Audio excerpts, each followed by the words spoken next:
श्री कृष्णा श्री कृष्णा श्री कृष्णा श्री कृष्णा। गुरुर्ब्रह्मा गुरुर्विष्णु गुरुर्देवो महेश्वरः गुरु साक्षात् परम ब्रह्म तस्मै श्री गुरवे नमः।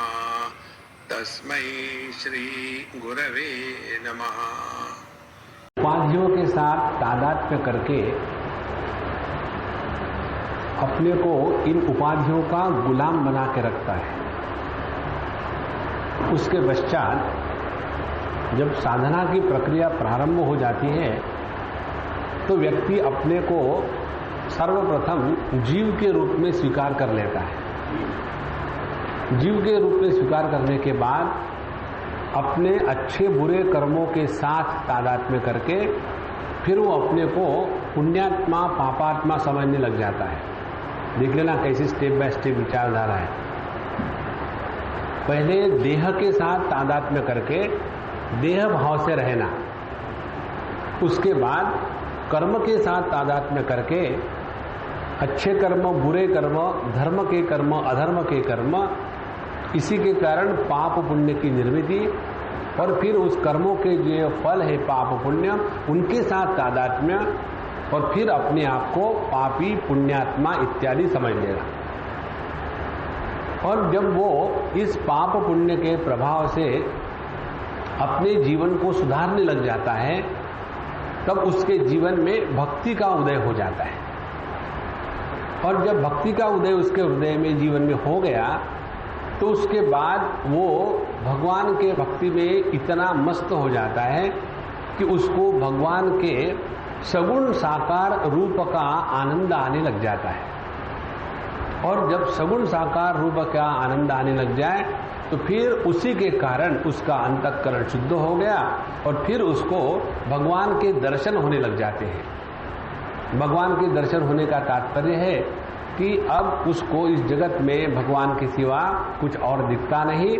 और दूसरी बात, वो केवल स्थूल स्तर पर ही नहीं रहता बल्कि भगवान का जो सूक्ष्म प्रदेश है जिसमें स्थूल बुद्धि के लोगों की गति नहीं है, ऐसे स्थानों पर फिर वो भिन्न भिन्न अनुभूतियां करने लग जाता है। इसके पश्चात जब वो और तपस्या करता है जीव, तब उसको भगवान के धाम के दर्शन होते हैं। भगवान के धाम के दर्शन होने के बाद फिर भगवान तो चले जाते हैं, अभी भगवान के दर्शन नहीं हुए, भगवान के धाम के दर्शन हुए। और वो होने के पश्चात फिर वो अपने स्वरूप में भगवान को पहचानना चाहता है। तो आखिरी स्थिति है कि जब ये जीव परमात्मा को अपने स्वरूप में पहचानता है तब जाकर के वो उसकी साधना पूरी हुई। इसीलिए ये प्रक्रिया यहाँ अब 9वें अध्याय में बताने जा रहे हैं। पिछले बार वो कहा था कि जब राजा परीक्षित ने संतों की सभा में भगवान की लीला कथा सुनने के लिए प्रार्थना करी तो सुखदेव जी महाराज को बड़ी प्रसन्नता हुई और उन्होंने यह जो वेद तुल्य श्रीमद् भागवत महापुराण है उसको बताया। और ये जो पुराण बताया था परीक्षित जी को, ये वही है जो ब्रह्मकल्प के आरंभ में भगवान ने ब्रह्मा जी को सुनाया। अब इसमें भी एक सुंदर बात है, कोई भी प्रश्नकर्ता जब प्रश्न पूछता है तो उसके मन में ये भाव नहीं निर्माण होना चाहिए कि मैंने बड़ा सूक्ष्म प्रश्न पूछा है और मेरा प्रश्न बिल्कुल एक्स्ट्राऑर्डिनरी है। I am highly extraordinary questionable personality because I can ask extraordinary question, ऐसा उसका अर्थ नहीं करना है। तो अपने मन में जो भी प्रश्न आते हैं वो कोई नए नहीं होते। ये सभी के सभी प्रश्न इस सृष्टि में नित्य निरंतर हो रहे हैं क्योंकि ये सृष्टि पहले बार नहीं हुई।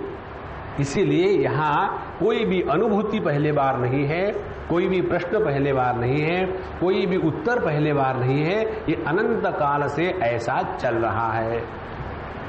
तो इसलिए यहाँ बताते हैं कि जो प्रश्न है परीक्षित तुमने मुझे पूछे, ऐसे ही प्रश्न नारद जी ने ब्रह्मा जी को पूछे थे। और फिर कहते हैं कि यही प्रश्न ब्रह्मा जी ने परमात्मा नारायण को पूछे थे, और उस समय भगवान ने ब्रह्मा जी को जो उपदेश किया वही उपदेश ब्रह्मा जी ने नारद जी को किया, वही उपदेश नारद जी ने व्यास भगवान को किया, वही उपदेश व्यास भगवान ने अपने पुत्र शुकाचार्य को किया, और वही उपदेश शुकाचार्य ने परीक्षित जी को किया, और वही बात मैं सूत आपको बताने जा रहा हूं। देखो, इसमें अहम का उदय ही होने नहीं दिया। ये सुंदरता है इन विचारों के प्रतिपादन में।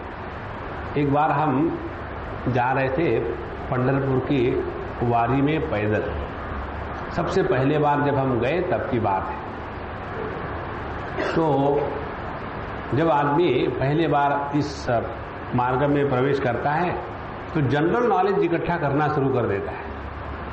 जैसे हमको लोग जब मिलते हैं कि जिन्होंने कभी सत्संग नहीं किया है, कभी साधु संतों के दर्शन नहीं किए, और कहीं ना कहीं हमसे टकरा जाते हैं। टकराने के बाद अब क्या बात करें, तो वही बात कि स्वामी जी आप कहाँ के हो, और फिर आपने ये संन्यास मार्ग क्यों लिया, आपकी शादी क्यों नहीं हुई। अब ये जो प्रश्न है इससे कोई मतलब नहीं, लेकिन वही हमारा स्वभाव है। इसलिए यहाँ जब इस प्रकार से प्रश्न पूछे जाते हैं तो प्रश्नकर्ता को निर्माण नहीं होने दिया कि मैं ये कर रहा हूं या मैं पूछ रहा हूं। तो जब हमने उन सज्जन के जब हम पहली बार गए उस यात्रा में पंढरपुर की पैदल, तो हम भी जनरल नॉलेज इकट्ठा कर रहे थे। भगवान विट्ठल का नाम स्मरण नहीं, लोग क्यों आते हैं, कैसे पैदल चलते हैं, इनको क्या मिलता है, बड़ी परेशानी होती है। तो हमने उनको पूछा कि भाई आप कितने सालों से यहाँ आ रहे हैं वारी में। तो उस सज्जन ने हमको उत्तर दिया, स्वामी जी ये हमारी 10वीं पीढ़ी है। अब लो उसमें मैं कहाँ रहा। और फिर उन्होंने ये बताया कि पिछले साल हमारे पिताजी ने बताया कि बेटा अब मैं थक गया हूं, अब मेरे से चलना नहीं होता, तो इसके बाद के वारी के लिए तुम जाया करो। वह ऐसी ही बात उनके पिताजी ने उनको कही थी, ऐसी ही बात उनके पिताजी ने उनको कही थी। इस प्रकार से अपने व्यक्तित्व का समर्पण करने की ये प्रक्रिया है। इसीलिए आध्यात्मिक क्षेत्र में भी हमारा अहंकार जागृत हो जाता है इन स्थानों पर कि मैं बड़ा अच्छा साधना करने वाला हूं, मेरी समझ बाकी लोगों से अच्छी है, दूसरों को जो समझ में नहीं आता उसके बारे में मैं उनको और कंफ्यूज कर देता हूं। और जब वो कंफ्यूज हो जाते हैं तब उनको लगता है कि हाँ इसको ज्यादा आता है, क्योंकि ज्यादा कंफ्यूज कराता है नारायण। इसीलिए यहाँ कोई प्रश्नकर्ता नया नहीं है और कोई उत्तर देने वाला भी नया नहीं है। ये परमात्मा की अनंत लीला अनंत काल से चल रही है। इसीलिए आपको याद होगा, हमने कई बार बताया है, जब यहाँ आप लोग आते हो तो खाली होकर के आओ। केवल पेट ही नहीं, दिमाग भी खाली करके आना है। एक आश्रम में बड़ी सुंदर बात लिखी हुई थी, अपने, हम आपको नारंग जी को हम ये कहेंगे, वही अपने वहां भी लिख सकते नीचे, अपने जूतों के साथ अपने अहंकार को रख करके यहां आइए।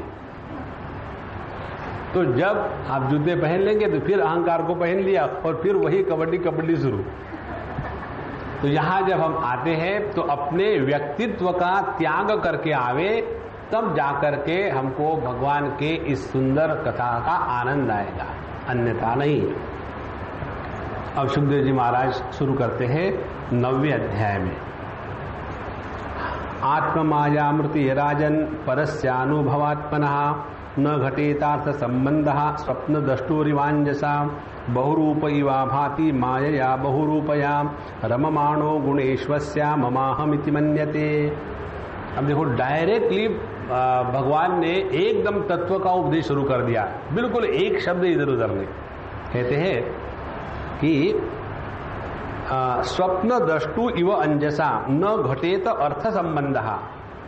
जैसे स्वप्न में हमने कुछ अच्छी बुरी बातें देखी तो उसका संबंध इस स्वप्न देखने वाले के साथ कुछ नहीं। कैसे स्वप्न में अपने आप को भिखारी देखा तो ये भिखारी का संबंध स्वप्न देखने वाले के साथ शून्य। फिर स्वप्न में हमने कर्म किए, पुण्य कर्म किए, पाप कर्म किए। पुण्य कर्म करने से स्वप्न से जागृति नहीं आती, पाप कर्म करने से स्वप्न से जागृति आ जाती है। देखो बड़ी विचित्र बात है। जैसे समझो आप ऐसा स्वप्न देख रहे कि गंगा जी के किनारे गए, वहां साधु संतों की सभा बैठी है, आप भी बैठ करके दर्शन कर रहे हो, तो आपका सपना नहीं टूटेगा।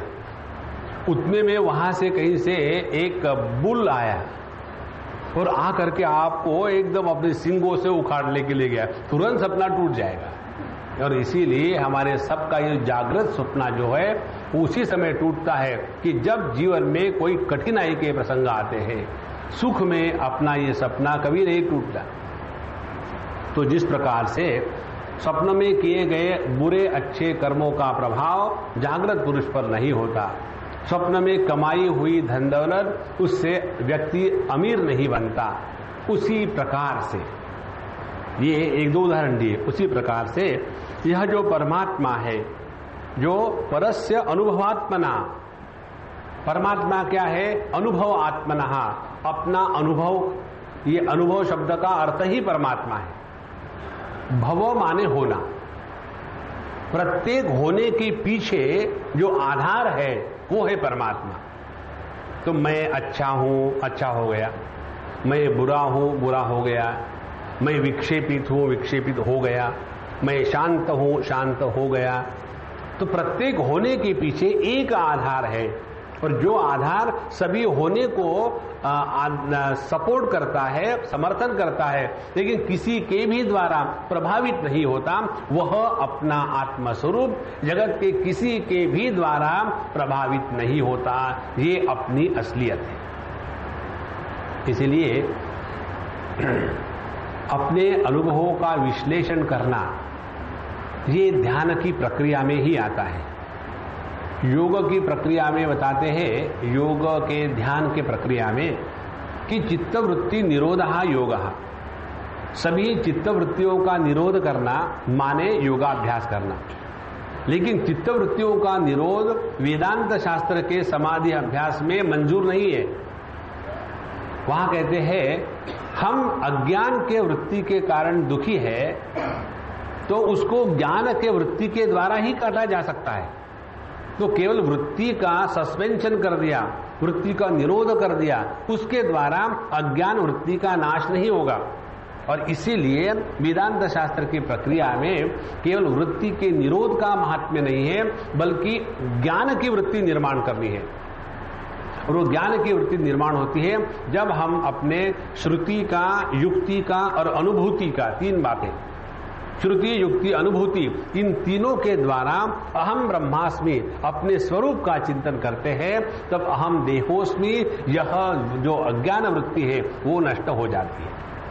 इसीलिए आत्म माया ऋते राजन, केवल हम माया के द्वारा ही अपने आप को ये स्थूल देह इत्यादि के साथ संबंध रखते हैं। अब देखो, जब हम सपना देखते हैं तो प्रत्येक व्यक्ति को सपना देखते समय जो अनुभव आता है, और प्रत्येक व्यक्ति को जागृत की अनुभूतियां जब आती है, तो इन दोनों अनुभूतियों में कोई भी फर्क नहीं होता। हम सपने को सपना तब कहते हैं कि जब सपने से जग जाते हैं। जब हम सपने को सपना कहेंगे सपने में रहते हुए, तो हम जीवन मुक्त हो गए। देखो, तो हम सपने को सपना कहते हैं जागृत में आने के बाद। माने जागृत और स्वप्न ये दोनों अनुभूतियां एक ही प्रकार की है। तो जिस प्रकार से स्वप्न के लाभ हानि से हम पर कोई प्रभाव नहीं होता, लेकिन कब? जब हम स्वप्न से जग जाएंगे तब। उसी प्रकार से जब हम इस जागृत स्वप्न से जग जाएंगे, तब हमको समझ में आएंगे वेदांत के विचार, शास्त्रों के सिद्धांत, कि इन सब का प्रकाशक मैं किसी के भी द्वारा प्रभावित नहीं होता। तो अपने स्वरूप को यदि डिस्क्राइब करना हो तो उसका ये सबसे बढ़िया तरीका है। कौन सा तरीका है? जो प्रकाशक होता है वो प्रभावित नहीं होता। जैसा मैं इस भागवत के ज्ञान को प्रकाशित कर रहा हूं और जैसा आप इस भागवत के ज्ञान को सुनने के माध्यम से प्रकाशित कर रहे हैं, दोनों भी ज्ञान के द्वारा प्रभावित नहीं हो रहे। ये अपनी असलियत है। क्योंकि जब हमने भागवत के ज्ञान को नहीं सुना था तब भी हम थे, और जब हम सुन रहे तब भी हम हैं, और जब सुन करके सब भूल जाते तब भी हम रहते हैं। तो हमें कोई फर्क नहीं। ये जो अपक्षय वृद्धि वर्जित जो ज्ञान है, वह ज्ञान जिसमें वृद्धि और क्षय इनका अभाव है, जो नित्य निरंतर अखंड अविकारी अव्यय ज्ञान है, वो अपना स्वरूप है। इतना होते हुए भी हमारा ये जगत के साथ संबंध कैसा आता है? तो कहते हैं आत्म माया, केवल हम अपनी ही माया में फंस जाते हैं। देखो आत्म माया का अर्थ समझ लो। एक लड़का एक लड़की को देखता है, देखने के बाद वो अच्छी है एक कल्पना करता है। अब वो लड़की अच्छी है ये केवल उस लड़के के मन की कल्पना मात्र है, वास्तविकता नहीं है। एक बार एक आदमी ने एक लड़की को बताया, देखो वो गुंडा तुम्हारे पीछे पीछे आ रहा है, मुझे लगता है वो गुंडा तो नहीं पागल लग रहा है। बोले यदि वो मेरे पीछे आ रहा तो पागल ही होगा, क्योंकि वो इतनी कुरूप थी। तो एक लड़का जब लड़कियों को कहता है ये सुंदर है इत्यादि, तो ये केवल उसकी ही मन की कल्पना है। आपने कई जगह देखा होगा, कभी कभी लड़का इतना हैंडसम और अच्छा होता है और उसका प्रेम ऐसे लड़की से होता है कि आश्चर्य लगता है देखने वाले को कि उसको पूरे भारतवर्ष में दूसरी कोई मिली नहीं, क्या यही मिली। लेकिन उसको पूछो, उसका मन इस प्रकार से कल्पना करके उसमें ही वो स्वयं फंस जाता है। तो इसको कहते हैं आत्म माया। तो उसी प्रकार से परमात्मा अपने ही माया के द्वारा इस स्थूल देह के साथ तादात्म्य करके उसमें फंस जाता है। जहां ये माया को वो निकाल देगा उसी क्षण उसकी मुक्ति हो गई। कैसे? ये प्रिंसिपल हमको ये शादी और डाइवोर्स में समझ में आती है। तो जब उस लड़के को कहो कि भैया इस चक्कर से पड़ो मत, आज तक कोई प्रेम विवाह करके सुखी नहीं हुआ, क्योंकि विवाह के बाद प्रेम बचता नहीं, विवाह ही बचता है। और विवाह का दूसरा शब्द का अर्थ है विवाद। तो सुबह से शाम तक के वही चलता रहेगा, लेकिन मानेंगे थोड़ी। तो पहले कल्पना करी कि उसके सिवा जीवन असंभव है, एक कल्पना। अब इस कल्पना को काउंटर कल्पना करनी पड़ती है, उसी के कारण जीवन भयानक है। तो जब ये दूसरी कल्पना आ गई तो उसका हमने त्याग कर दिया, इसका डाइवोर्स कर लिया। उसके बाद हुआ क्या? हम अपने माया के कारण उसके बंधन में आए थे और हमने अपनी ही माया का स्वयं ही निराकरण कर दिया, तो मुक्त हो गए। इसीलिए अवधूत गीता में विचार आता है कि मन एव मनुष्यानाम कारणम बंध मोक्षयो हो। एक बार मैं अपने लायन क्लब के कहीं लेक्चर के लिए गया था, और उस समय मिशन के कोई प्रेसिडेंट थे, मुझे याद नहीं कौन थे, और वो हमारा इंट्रोड्यूस करा रहे थे और उन्होंने ठोक दिया, गीता में कहा है, स्वामी जी भी यही कहते हैं, मन एवं मनुष्यानाम कारणम बंध मोक्षयो हो। तो वो मैं वहां बैठ करके सुन रहा था। There is no way out, क्योंकि यू आर चॉइसलेस एग्जिस्टेंस। तो बैठे रहो। तो बैठने के बाद जब हुआ सब कुछ, तो मैंने कहा कि भगवान, आप जो भगवत गीता पढ़ते हो उसकी जरा कॉपी मुझे बताना, क्योंकि मैंने बहुत ट्राई किया। पूरी भगवत गीता में कहीं भी ये श्लोक नहीं है कि मन एवं मनुष्यानाम कारणम बंध मोक्षयो। भगवत गीता में नहीं है। अरे मैंने सोचा कि अच्छे अच्छे सभी श्लोक गीता में होते हैं, राम राम राम राम, और प्रेसिडेंट बनेंगे नारायण। तो यह जो हमारी आत्म माया है, इस आत्म माया के द्वारा ही हम अपने आप को बंधन में डालते हैं और उसी के द्वारा अपने आप को निकाल देते हैं। इसीलिए ये मन के साथ ही अपनी साधना चलती है। माया का दूसरा नाम है मन। मन में से जब संकल्प विकल्प समाप्त हो गए तो उसी संकल्प विकल्प रहित मन को ही चैतन्य कहते हैं। देखो, साधना माने क्या? मन को चैतन्य में कन्वर्ट करना, ये साधना है। और संसारीपन या क्या है कि चैतन्य को मन बना देना। और ये मन का मनपना निकाल देना, इसी को कहते हैं उन्मनी अवस्था, इसी को कहते हैं अमनी अवस्था। उन्मनी अवस्था का तात्पर्य है अब हम मन के बंधन में नहीं रहेंगे, माने अब विचार दोनों प्रकार के, अहम इदम विचार दोनों हमको प्रभावित नहीं करेंगे। तो यही है आत्म माया। सो आत्म मायायामृते राजन परस्य अनुभवात्मना न घटेत अर्थ संबंधः स्वप्न दृष्टु इव अंजसा। तो बिना ये माया के इस परब्रह्म परमात्मा जो अपना स्वरूप है, इसका इस जगत की किसी भी वस्तु व्यक्ति देह के साथ कोई संबंध हो ही नहीं सकता। इसलिए ये प्रारंभ है भागवत महापुराण का, क्योंकि उन्होंने इसी प्रकार से उपदेश किया था। अब ये प्रारंभ है तो अपनी साधना का प्रारंभ क्या होना चाहिए कि जहां जहां हम ममता के साथ बंधे हुए हैं, हम ये संसार पुराण में फंसे हुए हैं और इस संसार पुराण से हटना है तो अपने इस ममता के बंधन को ढीला करें। ममता के बंधन को कैसा ढीला करें?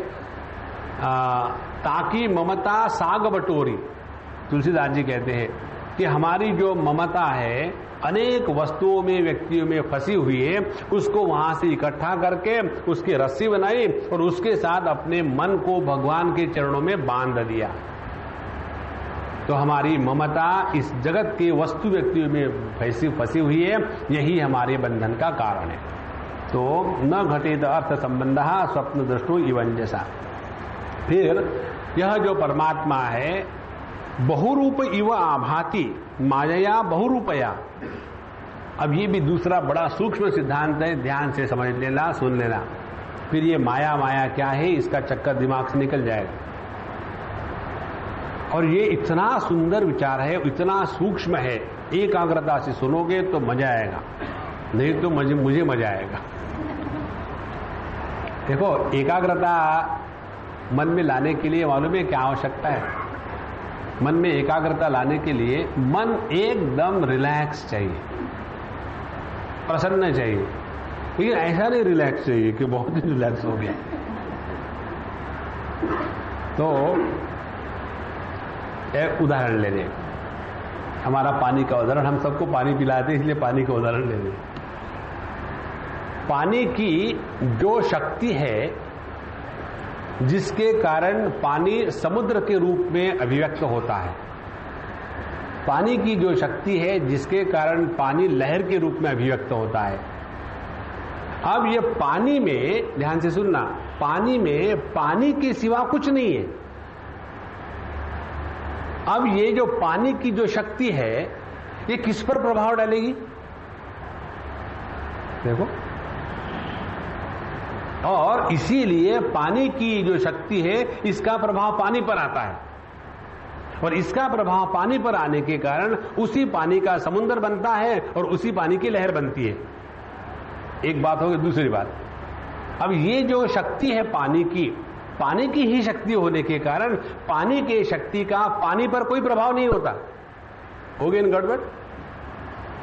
तो एक दृष्टि से कहते हैं पानी के शक्ति का पानी पर प्रभाव होने के कारण समुद्र और लहरें बनी। लेकिन दूसरी बात यह भी है, क्योंकि ये पानी की ही शक्ति है, जैसे शुगर केन को डायबिटीज नहीं होता, उसी प्रकार से ये जो पानी की शक्ति है इसका पानी पर कोई प्रभाव नहीं होता। तो क्या गड़बड़ हो गई? गड़बड़ ये हो गई, पहले पानी का शक्ति का पानी पर प्रभाव होकर के समुद्र बना, लेकिन ये समुद्र जो पानी के शक्ति के कारण पानी में बना है, उसका प्रभाव इस पानी पर नहीं है और इसीलिए समुद्र में पानी डूबता नहीं। देखो मजा आ गया ना। उसी प्रकार से ये पानी के शक्ति के कारण लहर बनी, लेकिन लहर जब टूटती तो पानी नहीं टूटता। 9वें अध्याय में विचार आता है भगवद गीता के, मया ततविदम सर्वम जगदव्यक्त मूर्तिना मस्थानि सर्वभूतानि न च हम तेषु अवस्थितः न च मस्थानि भूतानि पश्य मे योग महेश्वरम भूत भृन्न च भूतस्थः ममात्मा भूत भावना। कि मैं जो अव्यक्त मूर्ति हूं, सभी आकारों को मैं ही आधार देता हूं। इदम जगत ततम मेरे ही द्वारा व्याप्त है, पर मैं कौन हूं? अव्यक्त मूर्ति नामया। और इसीलिए सभी के सभी मुझ में है और मैं उनमें हूं। लेकिन असली बात बताऊं, ना तो वो मुझ में है ना तो मैं उनमें हूं। अब ये वाक्य केवल कह सकता है पानी, और हम लोग केवल पानी पी सकते हैं, कह नहीं सकते वैसा। तो पानी कहता है कि सभी समुद्र सभी लहरें मुझ में है, क्योंकि मैं सब में व्याप्त हूं। तो वो मुझ में है, लेकिन मैं उनमें नहीं हूं। माने समुद्र के कारण मैं डरता नहीं हूं डूबने के लिए, लहर टूटती है तो मैं टूटता नहीं हूं। लेकिन असली बात बताऊं, मेरे दृष्टि से जगत का वर्णन करो, देखो तो पानी में ना तो समुद्र है, पानी में ना तो लहर है, क्योंकि पानी समुद्र और लहर इनके सिवा भी रह सकता है, लेकिन लहर और समुद्र पानी के सिवा नहीं रह सकते। यही सूक्ष्मता है इस तत्व को समझने की।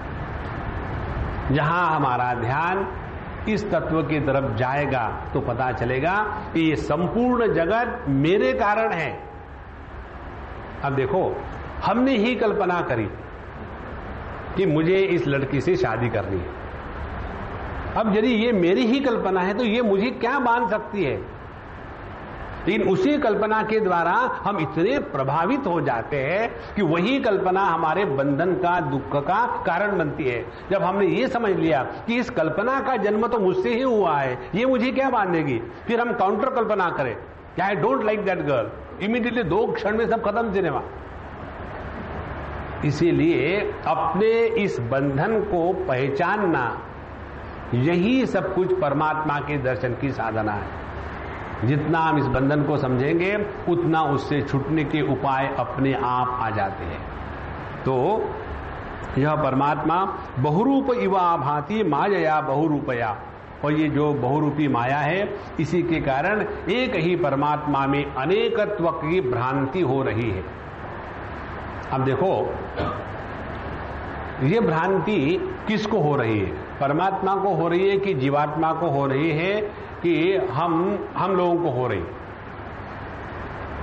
समुद्र को और लहर को पानी स्वयं कभी नहीं कहता कि तुम समुद्र हो, तुम लहर हो।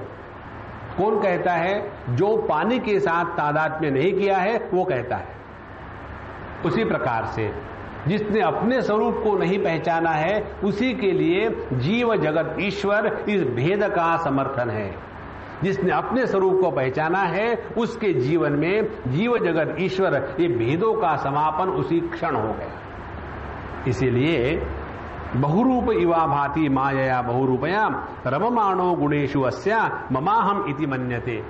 और फिर एक बार इस माया के प्रभाव में आने के बाद फिर रममाणः गुणेषु अस्या, ये माया के जो 3 गुण हैं, सत्व रजस तमस, उसी में रममान करने लग जाता है और उसी में फंस जाता है। और कैसे फंसता है? फंसने के 2 तरीके हैं, केवल 2। मम अहम इति मन्यते, जगत के साथ हमारा बंधन का कारण है ममता का संबंध, और देह के साथ हमारे बंधन का कारण है ममता और अहंता, 2 बातें। इसीलिए साधना में पहली जो स्टेप होती है वो अपने ममता के प्रभाव को कम करना है। जितनी हमारी जगत के वस्तु व्यक्तियों में ममता कम हो जाएगी, उतना हम अपने देह के अहम भाव से बाहर निकल सकते हैं। और जितने देह के अहम भाव से बाहर निकलेंगे, उतने जीवन में दुखी कम होंगे। और जितने जीवन में दुखी कम हो गए उतनी परमात्मा की अभिव्यक्ति पूर्ण रूप से होने लगेगी। इसीलिए यह जो परमात्मा की जीवात्मा की स्थिति आने के लिए कारण क्या है, तो मम अहम इति मन्यते। तो ये अहम ममेति बंधः न अहम ममेति मुक्तता।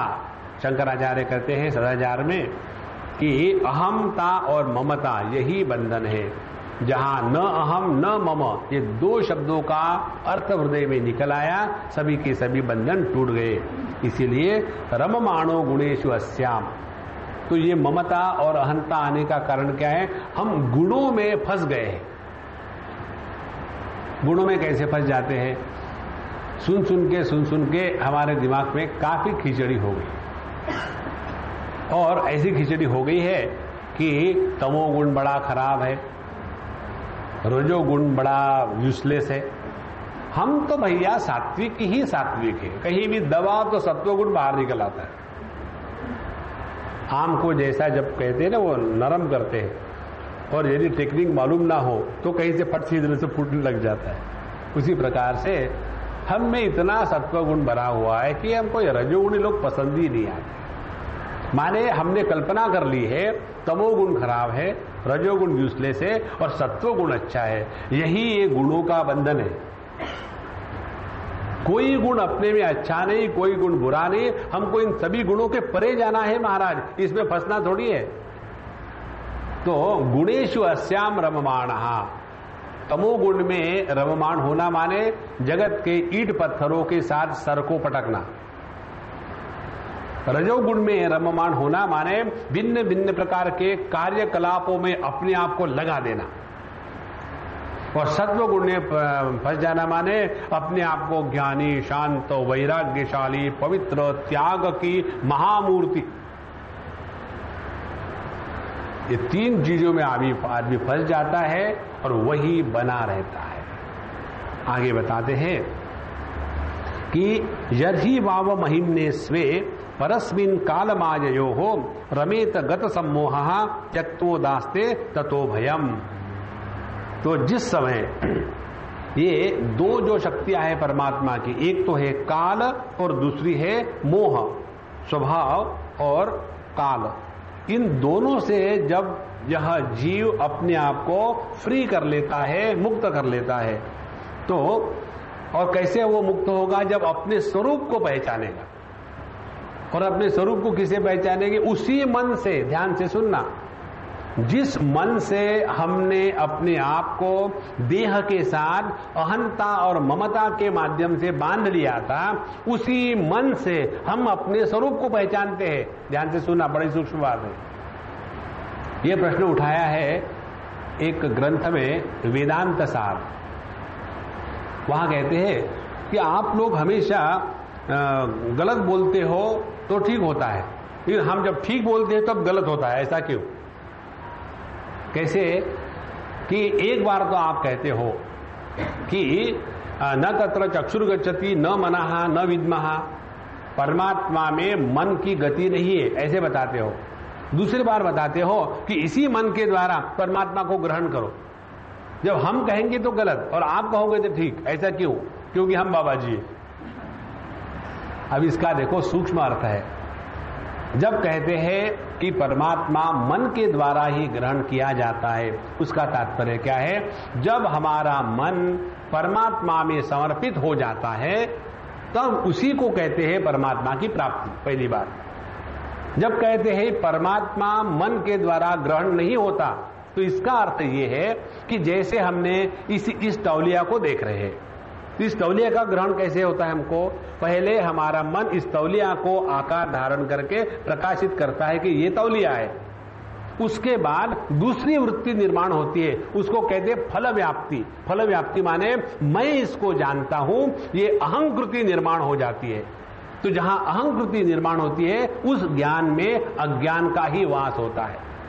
इसलिए जब कहते हैं कि भगवान को मन के द्वारा जाना जाता है और भगवान मन के द्वारा ग्रहण नहीं होता, इसका यही तात्पर्य है। जब हमारे मन ने परमात्मा को विषय बना लिया उसके बाद मैं परमात्मा को जानता हूं, ये द्वैत संभव नहीं है। और इस अद्वैत ज्ञान को ही कहते हैं कि परमात्मा मन का विषय नहीं है।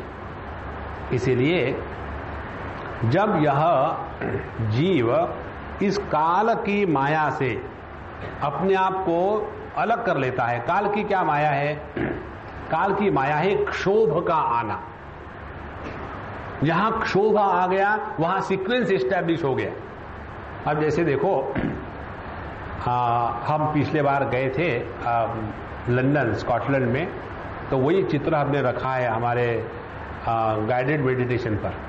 तो उधर से जब हम ड्राइव कर रहे थे, इतना शांत बहुत बड़ा लेक था और पूरा उसमें पहाड़ का प्रतिबिंब, तो वहीं रोक करके चित्र लिया उसका कैमरा से।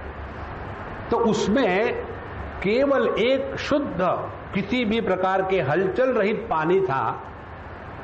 तो ऐसे पानी को देखो तो एकदम ध्यान लग जाता है। ध्यान से सुनना। और उसी पानी में जब लहरें शुरू हो जाती है, तो जहां लहरें शुरू हो गई वहां सीक्वेंस शुरू हो गया। एक लहर आई, खत्म हो गई, दूसरी लहर आई, खत्म हो गई। सीक्वेंस का क्यों आया? कि उस पानी में क्षोभ हो गया। इसीलिए काल के प्रभाव को कहते हैं सीक्वेंस का निर्माण करना। जब तक सीक्वेंस है तब तक के मन का बंधन नहीं छूटेगा। सुषुप्ति अवस्था में कोई सीक्वेंस नहीं होता।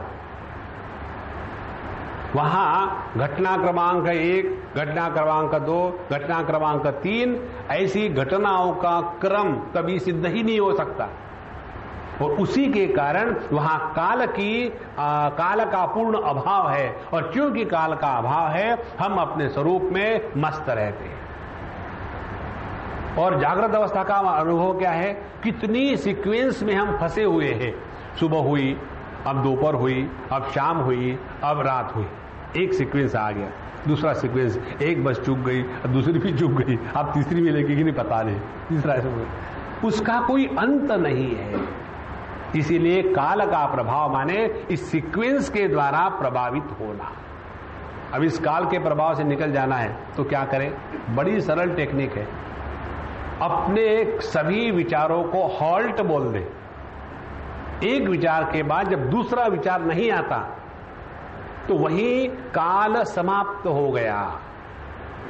यही बात यहां बताते हैं। जब ये जीव अपने महिमा में स्थित हो जाता है तो अपनी महिमा क्या है? हमारा कभी ऐसा अनुभव आता है क्या?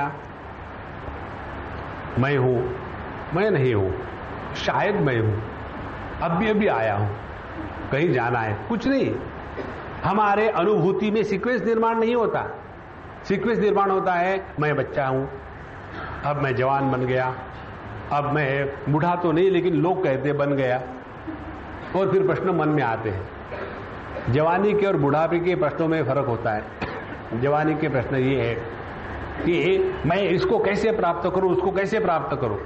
और बुढ़ापे का प्रश्न ये है कि स्वामी जी बुढ़ापे का अर्थ क्या है? तो उनको बताना है कि जवानी वो है कि जो आके चली जाती है, बुढ़ापा वो है कि जो आके ले जाता है,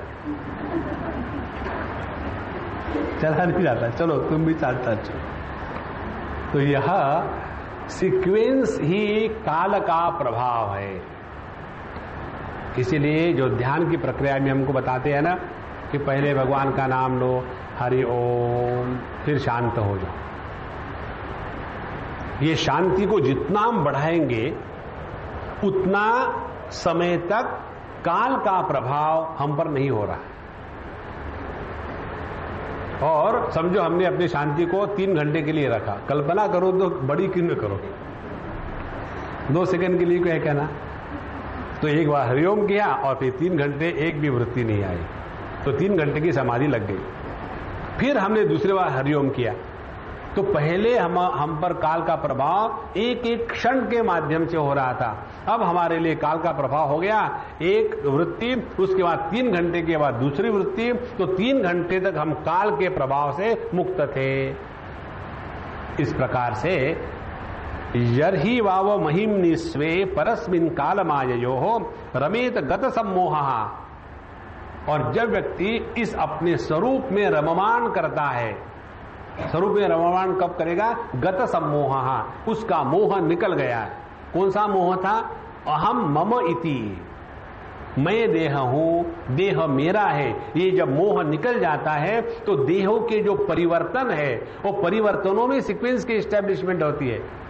जहां हमने अपने आप को देह के साथ तादाद में छोड़ दिया, सीक्वेंस खत्म हो गया,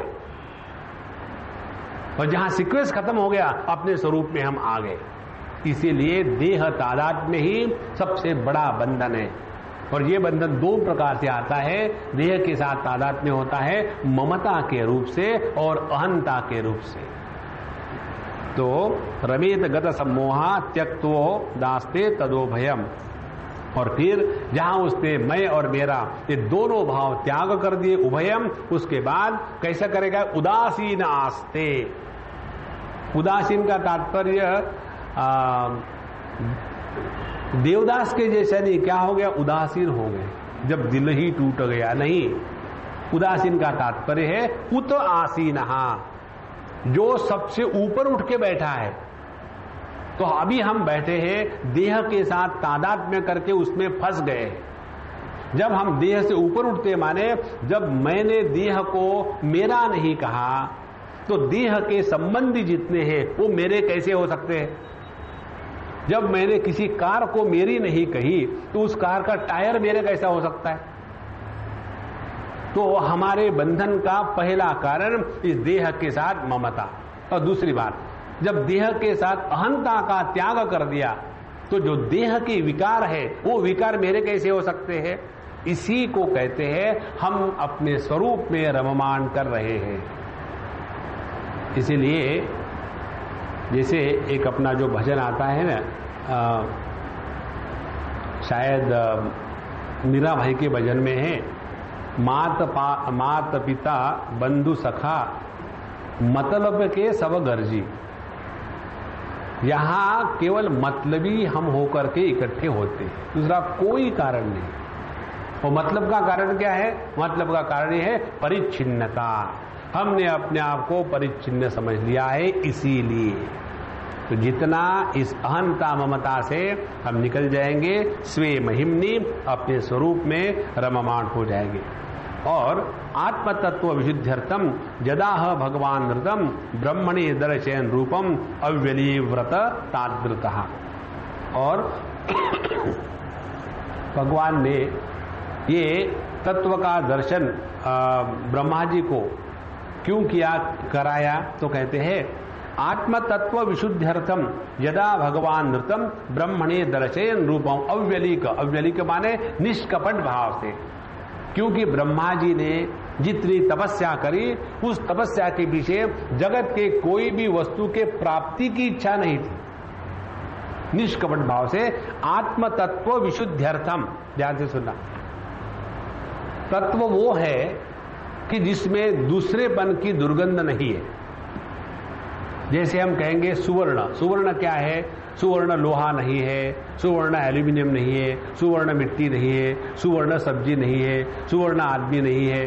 तो जब हम सुवर्ण की बात कहेंगे, शुद्ध सुवर्ण वो होगा कि जिसमें सुवर्ण को छोड़ करके और कुछ नहीं है, दूसरेपन का अभाव। उसी प्रकार से आत्म तत्व विशुद्ध्यर्थम, जब हमारी साधना तपस्या होती है अपने आत्मा में लगी हुई जो अपवित्रता है उसको हटाने के लिए, तो आत्मा में कौन सी अपवित्रता लगी है? यही दो बातें, ममता और अहंता।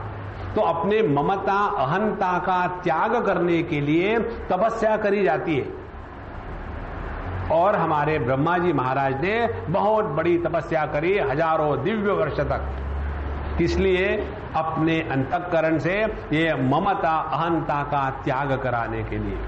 और इस प्रकार से जब परब्रह्म परमात्मा भगवान नारायण ने देखा कि अब ये जो ब्रह्मा जी है ये मेरे दर्शन के अब अधिकारी बन गए। जब तक कि हम भगवान के दर्शन के अधिकारी नहीं बनते, हमको भगवान का दर्शन नहीं होता। एक और महत्व की बात, जब भगवान का दर्शन हमको, जैसे हमें आपका दर्शन हो रहा है, आपको मेरा दर्शन हो रहा है, पहले भगवान का दर्शन इस रूप में होता है ये मत कहना कि यद दृश्यम तद जड़म, ऐसी नहीं बात। वो भगवान का दर्शन जब हमको प्रत्यक्ष रूप से होगा तब उनके दर्शन से हमारे अंतःकरण में जो थोड़ी बहुत अपवित्रता, वासनाएं, मल, विक्षेप रहे हैं वो भी नष्ट हो जाएंगे भगवान के दर्शन से। और उसके बाद फिर भगवान चले जाएंगे, ऐसे नहीं कि भगवान वहीं बैठे रहेंगे, खड़े रहेंगे, वो तो चले जाएंगे। फिर उसके कारण हमारा अंतःकरण इतना शुद्ध होगा, फिर हम उसी परमात्मा का आत्म रूप से दर्शन कर सकेंगे, अन्यथा नहीं। इसीलिए अपने साधना के पक्ष में सगुण साकार की उपासना अत्यंत महत्व का अंग शास्त्रों ने बताया है। अच्छा महाराज, और अब यहां कहते हैं सुखदेव जी महाराज कि आत्म तत्व विशुद्ध्यर्थम यदाह भगवान ऋतम ब्रह्मणे दर्शन रूपम अविवेलिक व्रताधृता, कि भगवान इस ब्रह्मा जी के निष्कपट तपस्या से एकदम प्रसन्न हो गए और उन्होंने अपने रूप का दर्शन कराया। और रूप का दर्शन होने के बाद तत्व का दर्शन होता है। जैसे हम जाते हैं किसी ज्वेलर के पास, वहां जाकर के जो भी कुछ खरीदते हैं तो पहले हमको दर्शन होता है रूप रंग का, कि ये वेडिंग रिंग है, या ये बैंगल्स है, या ये नेकलेस है, या ये हेडलेस है, सब लेस ही लेस है। तो ये हम पहले रूप का दर्शन करते हैं। रूप पसंद आने के बाद फिर देखते हैं कि ये असली सोना है कि केवल सोना नाम ही नाम है। उसी प्रकार से भगवान ब्रह्मा जी की तपस्या से एकदम प्रसन्न हो गए और उन्होंने अपना रूप उनको दिखाया।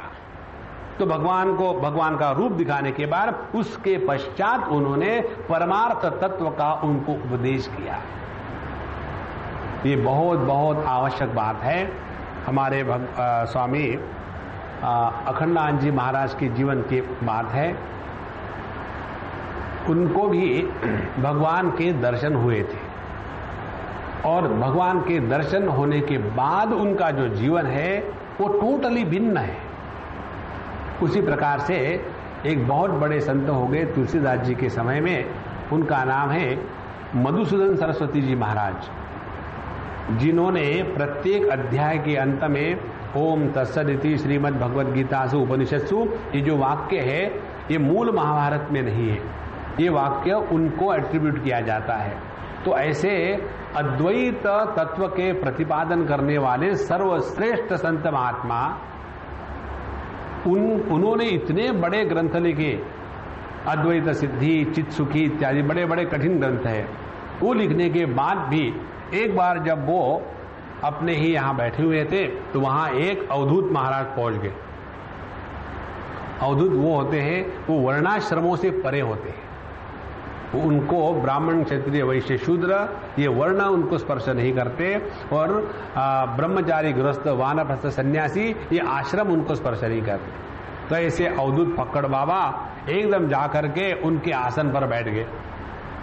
उनके आसन पर बैठ गए तो उन्होंने देखा कि ये कोई दिव्य पुरुष ही होगा, नहीं तो ऐसे नहीं करेगा। फिर उन्होंने खड़ा होकर के पूछा कि भगवान क्या है? बोले ये बता कि जब तुमको कोई इस तत्व की चर्चा में हरा देता है तो दुख होता है क्या? बोले हाँ, कभी कभी होता है। और बोले जब तुम किसी के साथ चर्चा करते हो, वाद विवाद करते हो और उसमें तुम जीत जाते हो, तब तुमको आनंद होता है क्या? बोले हाँ, आनंद होता है। बोले अभी बहुत धक्के खाने हैं, अभी कुछ नहीं हुआ। और फिर क्या करे? फिर उन्होंने बताया कि तुम भगवान कृष्ण का दर्शन करने के लिए भगवान के मंत्र का जप करो। और फिर उन्होंने भगवान कृष्ण के मंत्र के अनेक अनुष्ठान किए, और अनुष्ठान होने के बाद फिर उनको भगवान श्री कृष्ण का दर्शन हुआ। और वो दर्शन होने के पश्चात फिर उन्होंने भक्ति रसायन नाम का भक्ति शास्त्र का सर्वश्रेष्ठ ग्रंथ लिखा है। इसीलिए ये देखो यहां प्रमाण है कि केवल वेदांत का श्रवण करना और बड़ी बड़ी बातें हाँकना कि I am not the body, I am not the mind, I am not the intellect, except I am your purse, इससे कुछ नहीं होता प्रभु। अपने हृदय में भगवान के प्रति ऐसी भक्ति जागृत होवे कि भगवान का साक्षात हमको दर्शन हो जाए। और ये होता है, यहां उन्होंने लिखा है, रूपम अव्यलीक व्रताद ऋतः। जब तक कि हमारे हृदय में परमात्मा के प्रति शुद्ध प्रेम ना हो और हमको इस जगत में परमात्मा को छोड़ करके कुछ नहीं चाहिए, we want nothing and nothing, तब हमारे हृदय में भगवान के प्रति भक्ति जागृत होगी।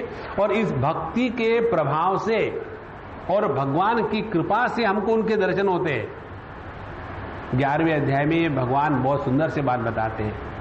तो और उसके पश्चात पहले भगवान ने उनको अपने लोक के दर्शन कराए और अपना दर्शन कराया और फिर तत्व का प्रतिपादन किया। तो 3 स्टेजेस है ये। पहले भगवान के लोक का दर्शन, वैकुंठ लोक का, दिव्य लोक का, फिर भगवान का दर्शन और उसके बाद भगवान के तत्व का निरूपण। और ये होने के पश्चात ब्रह्मा जी फिर कहते हैं भगवान से आखिर में जाकर के कि भगवान, मैं आपने दिया हुआ काम ठीक से चलाऊं, ये मुझे शक्ति दीजिए। और ये सब करते हुए मुझ में अहंकार जागृत ना होवे कि मैं ये कर रहा हूं। इस प्रकार से ये जो 9वां अध्याय है द्वितीय स्कंद का, इसमें भागवत का जो चतुश्लोकी भागवत का प्रसंग है वो इसी अध्याय में आता है। ये प्रक्रिया है। अब स आदिदेवो जगतां परो गुरुः स्वधिष्ण्यमास्थाय शिश्रुक्षयैक्षत ताम नाद्य गच्छत दुष्मत्र सम्मताम प्रपंच निर्माण विधिर्यया भवेत्। अब ये जो ब्रह्मा जी है वो भगवान के नाभि से निकले हुए कमल पर बैठे हुए और उन्होंने सृष्टि की निर्मिति के लिए मन में इच्छा करी। लेकिन इच्छा तो भले कर ली, लेकिन अपनी इच्छा से सब कुछ थोड़ी होता है, उसको दृष्टि भी चाहिए कि सृष्टि कैसी निर्माण करे। तो ये दृष्टि उनको नहीं थी।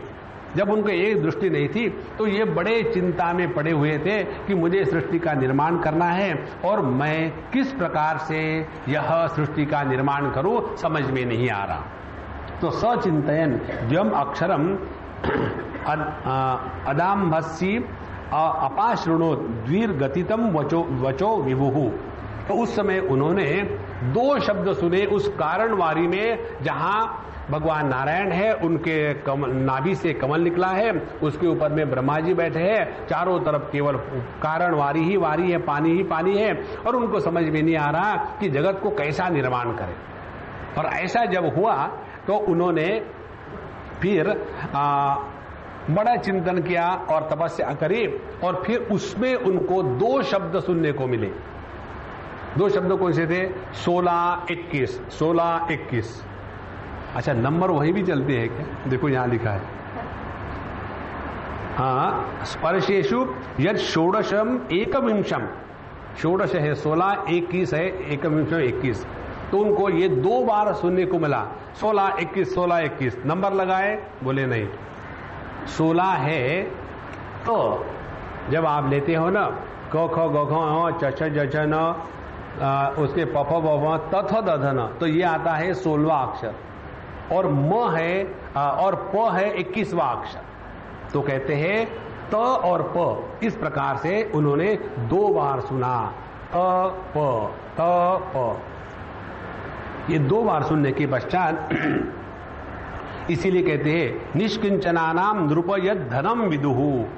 इसीलिए जो अच्छे साधक है उनके जीवन में सबसे बड़ी संपत्ति क्या है? तपस्या ही जीवन की सबसे बड़ी संपत्ति है। जो निष्कांचन है उनके जीवन में तपस्या के द्वारा ही वो अपनी साधना कर सकते हैं। अच्छा, आगे बताते हैं कि जब उन्होंने ये शब्द सुने तप तप, तो उनको सोचा कि कौन बोला मेरे से। तो उन्होंने चारों दिशा में देखा और इसीलिए उनके 4 सर हो गए।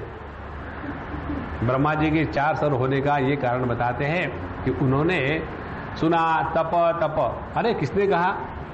इधर देखा और उसके पश्चात इधर कोई दिखा नहीं, फिर वो इधर घुमाए, फिर इधर का सर इधर ही रह गया, फिर यहां से दूसरा सर आया।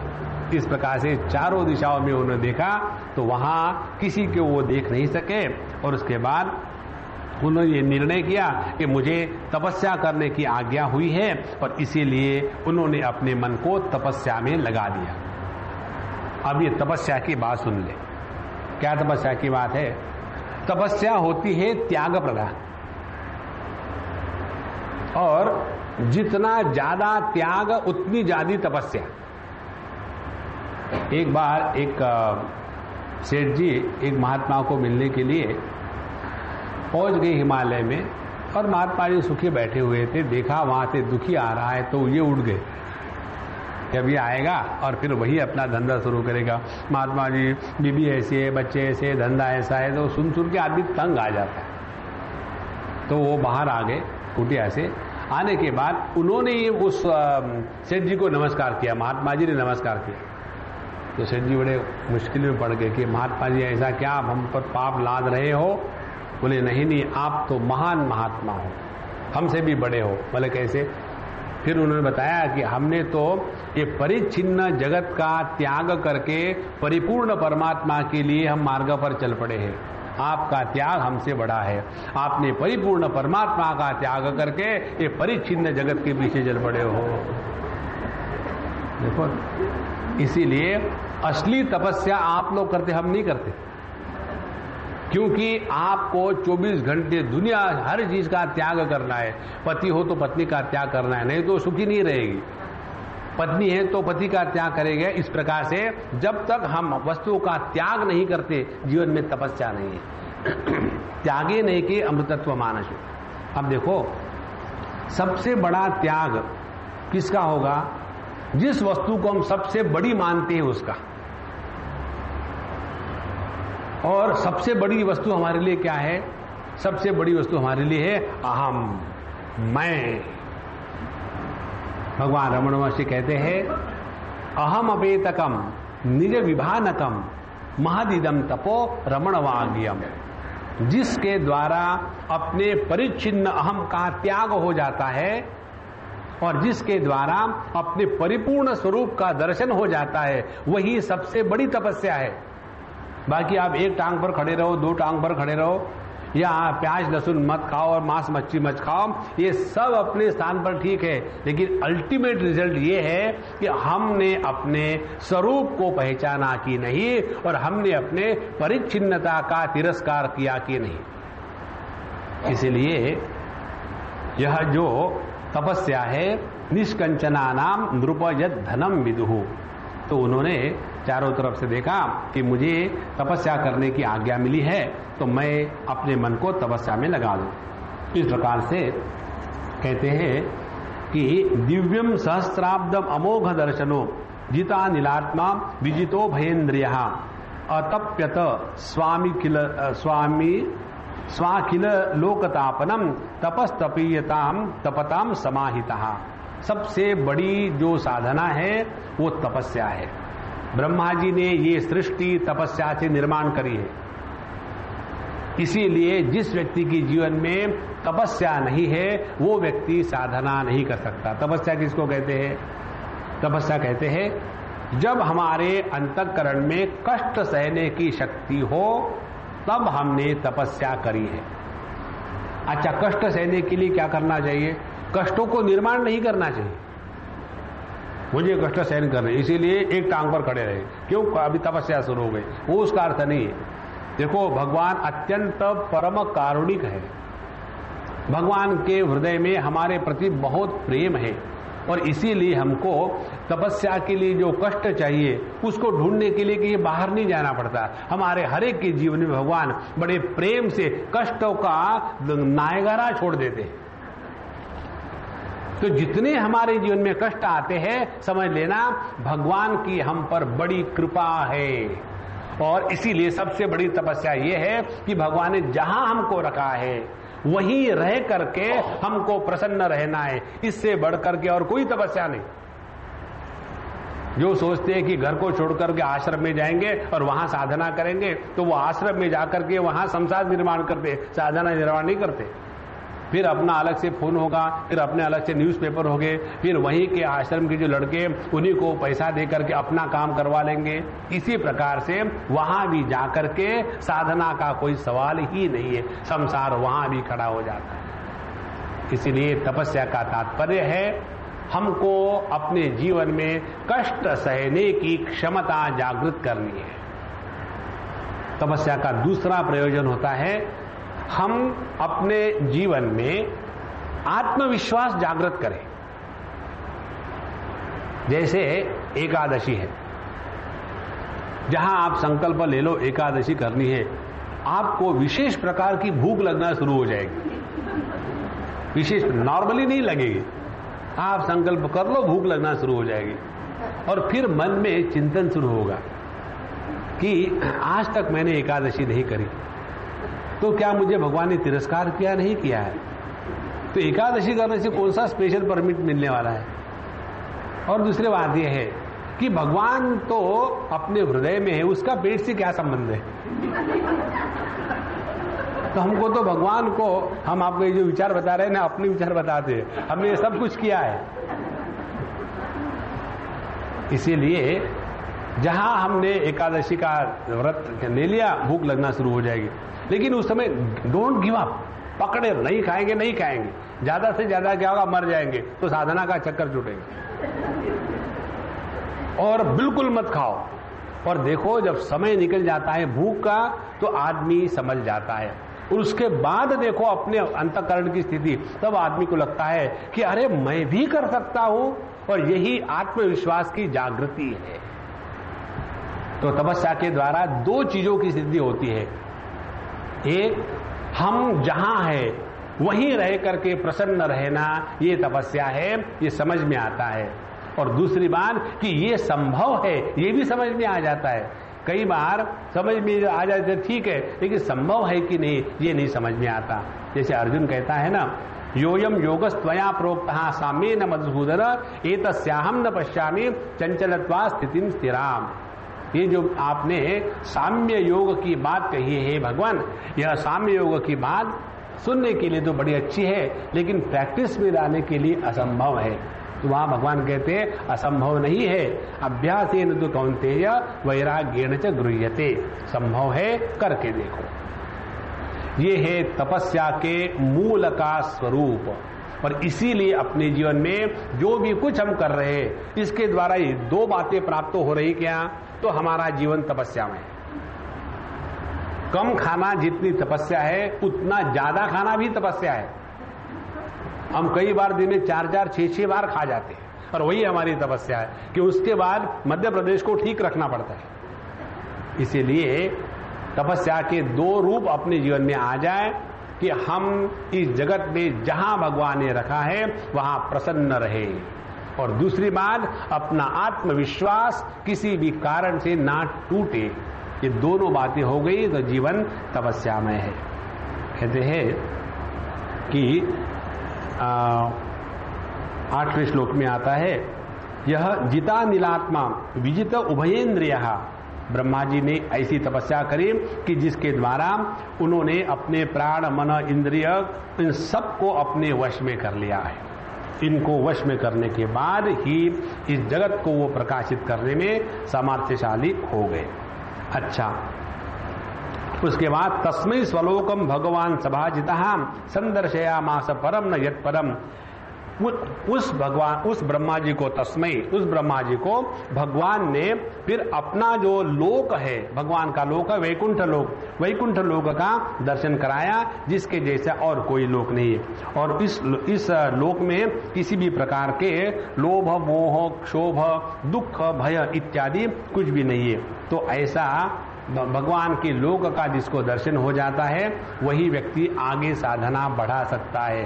माने भगवान के लोक का दर्शन होने के बाद भी साधना खत्म नहीं हुई। राम राम राम राम। हमको तो लग रहा था कि हम यहाँ बैठे हुए 15 मिनट के लिए मेडिटेशन करते, अभी तक कुछ हुआ नहीं। भगवान के लोक का दर्शन होने के बाद भी साधना जारी रहती है। इससे पता चलेगा कि हम जो पार्ट टाइम स्पिरिचुअल साधना करते हैं ना, उससे हमको कुछ नहीं मिलने वाला, तो पहले क्यों नहीं बताया, छोड़ देते। अब देखो ये ऐसी बात है, एक बार आदमी इसमें लग जाए तो फिर छोड़ नहीं सकता। भगवान बड़े विचित्र है, एक बार उनको अपनी उंगली दे दो तो वो कलाई नहीं पकड़ते, सीधा का सीधा गला पकड़ते, छोड़ेंगे नहीं। अब तो भगवान ने अपने लोक उनको दिखा दिए। उसके बाद उस भगवान के लोक की बात बताते हैं। प्रवर्तते यत्र रजस तमोतयोः सत्वं च मिश्रम च न च काल विक्रमः न यत्र माया किमुता परे हरेः अनुव्रता यत्र सुरासुरार्चिताः। ये जो भगवान का लोक है उसमें रजोगुण तमोगुण और रजो तमोगुण सम्मिश्र जो सत्वगुण है वो नहीं है, वहां काल नहीं, माया नहीं है। और इसी प्रकार से यहाँ भगवान के जो पार्षद गण है वहां रहते हैं और इन पार्षद गणों की पूजा अर्चना सभी देवता लोग सुरासुर लोग करते रहते हैं। तो भगवान के जो पार्षद है, पार्षद क्या है? पार्षद माने जिन्होंने भगवान के प्राप्ति करने में इतनी साधना कर रही है कि अब उनका रूप भी भगवान के रूप का जैसा हो गया। अभी वो तत्व तक नहीं पहुंचे, पहले नाम से फिर भगवान के रूप को हम धारण करते हैं, हमारा पार्षदत्व आ गया। उसके बाद ये पार्षद गण जो है ये भी भगवान का नामस्मरण और अखंड ध्यान इत्यादि करते हैं, तब जाकर के वो उस लोग से भी हट करके अपने स्वरूप में मिल करके परमात्मा के साथ अभेद वृत्ति प्राप्त कर लेते हैं। तो ऐसा ही जो उनका पार्षदों का जो स्थान है वैकुंठ लोक, उसका वर्णन उन्होंने यहाँ किया है कि यहाँ वे सभी के सभी पार्षद अत्यंत श्यामावदाता शतपत्र लोचना, अत्यंत सुंदर है दिखने के लिए, उनकी आंखें बड़े अच्छे हैं और उन्होंने पिशंग वस्त्र सुरुच सुपेश सहा, उनके पीतांबर धारे हुए हैं और शरीर में बड़ा सौंदर्य है और हर एक की 4 भुजाएं हैं और इस प्रकार से दिव्य दिव्य आभूषण उनको उनके शरीर पर है, शोभायमान हो रहे। और उसी वैकुंठ में अनेक बड़े बड़े महात्मा अनेक कामिनियों के साथ वहां विहार कर रहे हैं, क्योंकि वहां अभी उनके मन में भी कुछ न कुछ आशाएं इच्छाएं होगी। और उसी वैकुंठ में लक्ष्मी जी भगवान के भिन्न भिन्न रूप धारण करके सेवा करती है। इस प्रकार से ब्रह्मा जी ने वैकुंठ का दर्शन किया। उसके बाद बताते हैं कि ददर्श तत्र अखिल सात्वताम पति श्रियप्रति यज्ञपति जगतपति सुनंदन नंद प्रबलार्हणादिभिः स्वपार्श मुखी परिसेवितम विभुम। फिर वहां उन्होंने पहले उस भगवान के वैकुंठ लोक का दर्शन किया। वैकुंठ लोक का दर्शन करने के बाद फिर उनको भगवान का दर्शन होता है।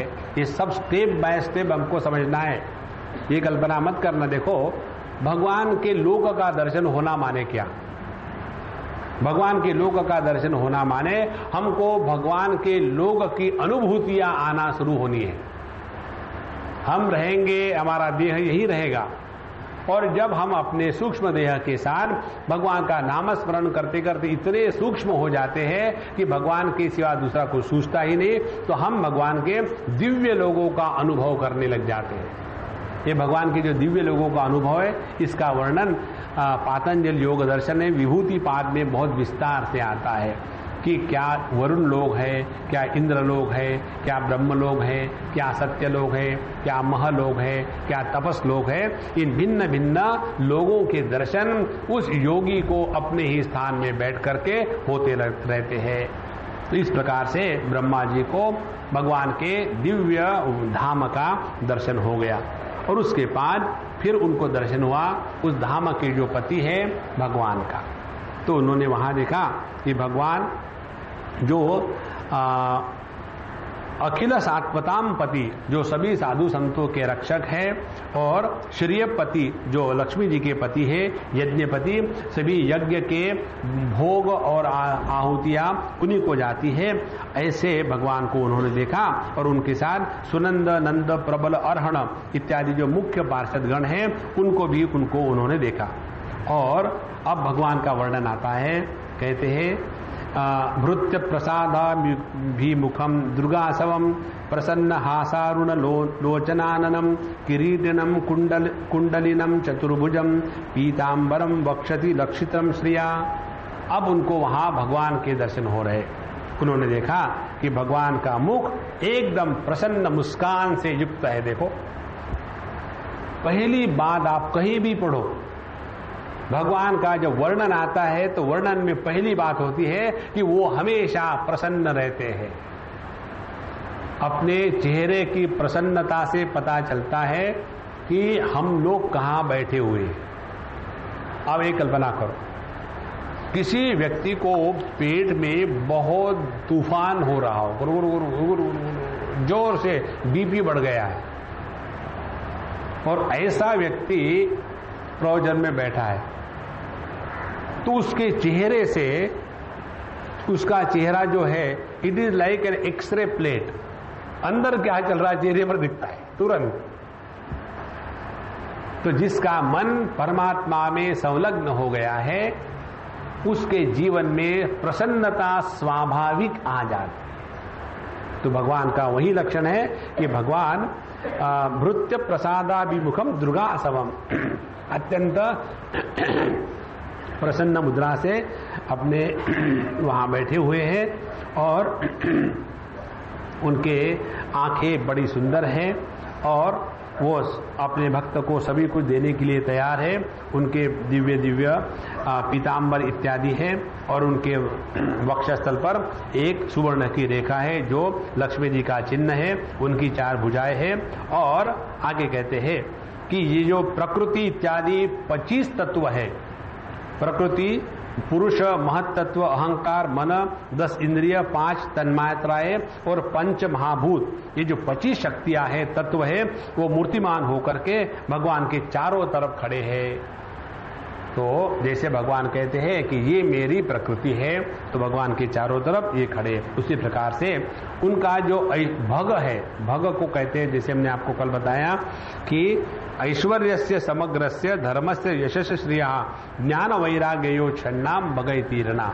ये जो 6 बातें हैं कि ऐश्वर्य, धर्म, श्री, कीर्ति, ज्ञान और वैराग्य, इनसे ये भी भगवान के अगल बगल में मूर्ति का रूप धारण करके खड़े हैं।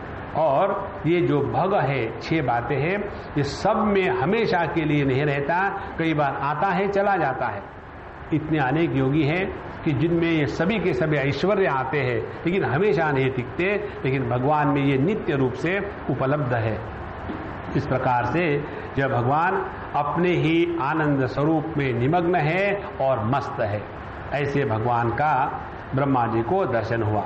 जब उनको ऐसे भगवान का दर्शन हुआ तो उनका हृदय एकदम प्रेम से भर गया और उन्होंने भगवान के चरण कमलों में अपने मन को लगा दिया, जहां सभी परमहंस योगी अपने मन को लगा देते हैं। इस प्रकार भगवान अत्यंत प्रसन्न हुए और उन्होंने प्रसन्न होने के पश्चात ब्रह्मा जी से हाथ मिलाया। देखो यहां आता है, प्रियः प्रियम प्रीतमना करे स्पृशन।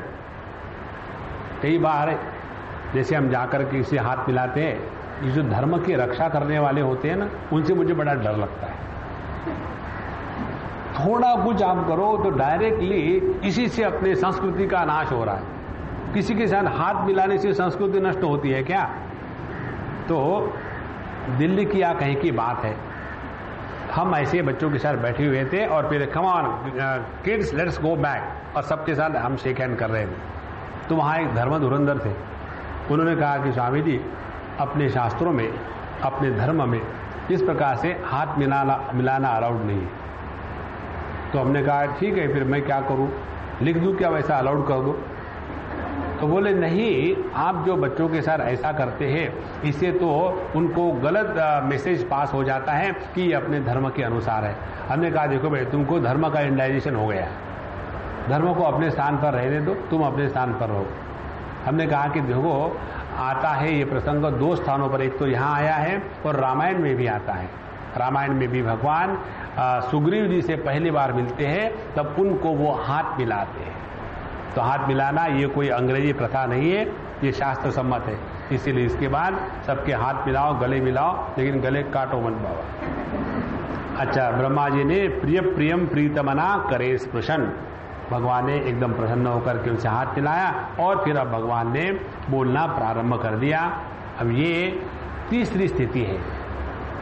जब उन्होंने तपस्या करी, तपस्या के बाद उनको आकाशवाणी ऑल इंडिया रेडियो ने बताया कि तपस्या करो, तपस्या करो, तपस्या करो। तपस्या करने के बाद फिर उनको भगवान के दिव्य लोगों का दर्शन हुआ। फिर लोगों का दर्शन होने के बाद भगवान का स्वयं दर्शन हुआ।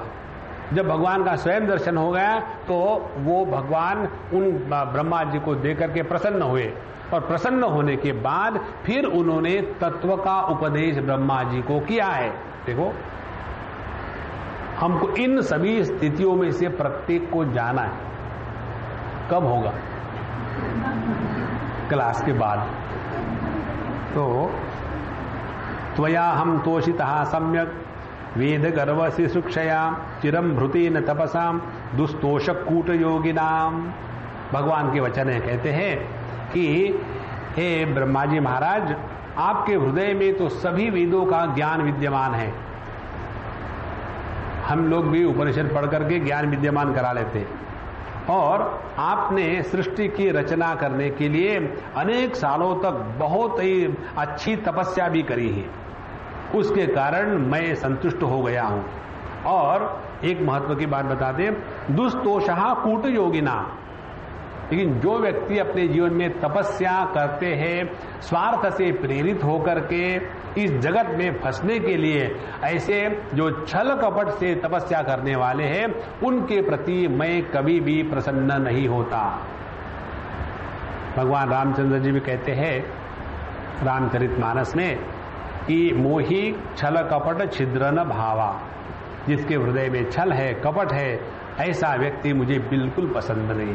और ये बात हम सबके साथ है। यदि हमको पता चलता है कि अगला आदमी झूठ बोलने वाला है, तो फिर उसके साथ संबंध रखने में कोई आनंद नहीं आता। यही नहीं, उस व्यक्ति के साथ संबंध काट भी डालो तभी व्यक्ति को दुख नहीं होता। क्यों? कि अब ये छल भी है, कपटी है। इसी प्रकार से जब हमारा लोगों के साथ संबंध होने में इतना पवित्रता का और शुद्ध भाव का महत्व होता है, तो कल्पना करो भगवान को तो सब कुछ मालूम है, और यदि हम छल कपट से भगवान की भक्ति करेंगे तो उसके द्वारा हमको कुछ नहीं मिलेगा। देखो, हम दुनिया को धोखा नहीं दे सकते, हम भगवान को धोखा नहीं दे सकते, हम देते हैं धोखा केवल अपने आप को। इसीलिए आत्मैव आत्मनो बंधु आत्मैव रिपुरात्मनः, हम ही अपने बंधु है और हम ही अपने रिपु है या शत्रु है जब हम अपने आप को धोखा देते हैं तब। इसलिए दुस्तोषः कूट योगिनाम, मैं कभी भी प्रसन्न नहीं होता यदि कोई योग साधना भी करे और कपट भी हृदय में रखे। आगे कहते हैं वरम वरय भद्रम ते वरेशम माभिवांछितम ब्रह्मश्रेय परिश्रामः पुंसो मद्दर्शनावधि। ये भी दूसरा महत्व का सिद्धांत है कि तुम्हारा कल्याण हो और तुम्हारी जो इच्छा हो पूरी हो जाएगी, मांग लो। क्यों? कि मैं तुमको सब कुछ देने में समर्थ हूं। कई बार हम समझो किसी के पास जाए, बताओ मैं आपकी क्या सेवा करूं, ये स्टैंडर्ड वाक्य हमने 1000 बार सुना है, कहीं आपकी क्या सेवा करूं, तो उनको सेवा बताओ, ऐसा कर देना। स्वामी जी इसको छोड़ करके कुछ भी बताए, तो फिर पूछा काहे के लिए? और हम भी ऐसी बात बताते कि अगली बार लौट के नहीं आए, यद गत्वा नरिवर्तन। तो भगवान कहते तुम कुछ भी मांगो तुम्हारे मन में आएगा, क्योंकि मैं सब कुछ देने में समर्थ हूं। और कहते हैं कि परिश्रामः पुंसः मद दर्शनावधि, जितनी हमने जो भी साधना करी है अपने जीवन की, उसकी पराकाष्ठा क्या है? माने हम अपने साधना से कहां तक पहुंच सकते हैं? तो कहते भगवान के दर्शन होने तक। जब भगवान के दर्शन हो जाएंगे तो उसके बाद भगवान जब हमको चाहेंगे तब हमको तत्व का अनुभव आएगा, तब तक नहीं आएगा। माने ब्रह्मात्मैक्य बोध के बीच में भगवत दर्शन का होना अत्यंत आवश्यक है। और भगवत दर्शन तब होगा कि जब हमारा मन प्रसन्न रहेगा, जब हमारे मन में छल कपट नहीं रहेगा, जब हमारा जीवन तपस्यामय रहेगा, जब हमारे जीवन में भगवान की कथा श्रवण इत्यादि करके भक्ति जागृत होगी, तब जाकर के हमको भगवान के दर्शन होते हैं, अन्यथा नहीं। अच्छा, कहते हैं 21वें श्लोक में कि मनीषितानुभावोयम मम लोकावलोकनम यद उपश्रुत्य रहसी चकर्थ परमम तपहा। देखो, तुमने जो मेरी वाणी सुनी थी, मुझे तो देखा भी नहीं था, मुझे बिना देखे केवल मेरे वाणी का आदर करके तुमने जो तपस्या करी है, उसके कारण और मेरी भी इच्छा थी कि तुमको मैं दर्शन दूं, इसीलिए तुमको मेरा और मेरे लोगों का दर्शन हुआ है। माने हमारी साधना के साथ साथ भगवान के अनुग्रह का होना अत्यंत आवश्यक है। तो अपनी साधना करना और भगवान का अनुग्रह प्राप्त करना। भगवान का अनुग्रह प्राप्त करो कब होगा? कि जब हमारे हृदय में किसी भी प्रकार का छल कपट नहीं रहता, तब हृदय में संपूर्ण पावित्र्य हो। हमको जगत में कुछ लेना नहीं, किसी से कुछ देना नहीं है, सबके साथ वही शुद्ध भावना से प्रेम से रहना है। ऐसे शुद्ध अंतःकरण में ही भगवान का अवतरण होता है। कल भगवत गीता के 4th अध्याय में ये प्रसंग चल रहा था। भगवान अर्जुन को बताते हैं कि अजोपि सन नव्ययात्मा भूतानाम ईश्वरोपि सन प्रकृतिम स्वाम अधिष्ठाय संभवामि आत्ममायया। तो भगवान का जो अवतरण होता है, भगवान का अवतरण बाहर में हुआ है अपने द्वापर युग में, वो अपने स्थान पर ठीक है, लेकिन संभवामि युगे युगे, युगे युगे का तात्पर्य प्रत्येक क्षण भगवान का अवतार है, इसलिए एक बार होके खत्म हो गया। उनका अवतार प्रत्येक क्षण होता है। कहां होता है? हमारे ही हृदय में। जब हम अपने आप को भगवान के अवतार के लिए योग्य बनाएंगे तब। इसीलिए अपने साधना की पराकाष्ठा इसमें है कि हमारे माध्यम से भगवान अभिव्यक्त होने लगे। भगवान को प्राप्त करने के चक्कर में पड़ने के स्थान पर अपने आप को ऐसा पवित्र और शुद्ध बनाए कि भगवान हमारे माध्यम से काम करे। इसी को कहते हैं भगवान का अवतरण। तो हे ब्रह्मा जी, तुमने जो वाणी सुनकर के तपस्या करी है और मेरी ऐसी इच्छा थी, इसीलिए तुमको मेरे लोगों का दर्शन हुआ। और तुमको याद है, प्रत्यादिष्टम मया तत्र त्वयि कर्म विमोहिते तपो में हृदयम साक्षात आत्मा हम तपसो अनघ सृजामि तपसै वेदम ग्रसामि तपसा पुनः बिभर्मि तपसा विश्वम वीर्यम में दुश्चरम तपहा। अब भगवान इस तपस्या का महात्म्य बताते हैं। कहते हैं कि उस समय तुम किंकर्तव्य मूढ़ हो गए थे, तुमको समझ में नहीं आ रहा था कि कैसे सृष्टि का निर्माण करे। उस समय मैंने ही तुमको तपस्या करने की आज्ञा दी। कारण क्या है? कि तपस्या मेरा हृदय है। तपो में हृदयम साक्षात आत्मा हम तपसो अनघ। मेरा हृदय तपस्या है, मेरी आत्मा तपस्या है। और कहते हैं यह संपूर्ण सृष्टि मैंने भी तपस्या से निर्माण करी है। तपस्या के द्वारा उसको मैं ग्रस लेता हूं और तपस्या के द्वारा ही इस सृष्टि का पालन पोषण होता है। और इसीलिए वीर्यम में दुश्चरम तपहा, सर्वश्रेष्ठ शक्ति यदि कोई होगी तो तपस्या है। और इसीलिए अपने जीवन को तपस्यामय बनाना है। स तपो तप्यत तपस्तप्त्वा, ईशा अपने तैत्तिरीय उपनिषद में आता है। इसीलिए अपने जीवन को तपस्यामय बनाने का तात्पर्य त्याग का स्वभाव और जिस परिस्थिति में रखा है उसमें प्रसन्नता में रहने की प्रैक्टिस, ये जब हम करेंगे तब जाकर के हम असली तपस्या कर रहे हैं। अन्यथा हमारी स्पिरिचुअलिटी होती है 5 स्टार स्पिरिचुअलिटी। जब तक ये नहीं हो, वो नहीं हो, अटैच नहीं हो, तब तक कि हम भगवान को डिटैच नहीं कर सकते। ओम पूर्णमदः पूर्णमिदं पूर्णात् पूर्णमुदच्यते पूर्णस्य पूर्णमादाय पूर्णमेवावशिष्यते।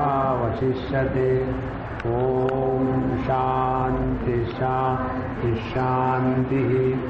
हरि ओम। श्री गुरुभ्यो नमः। हरि ओम।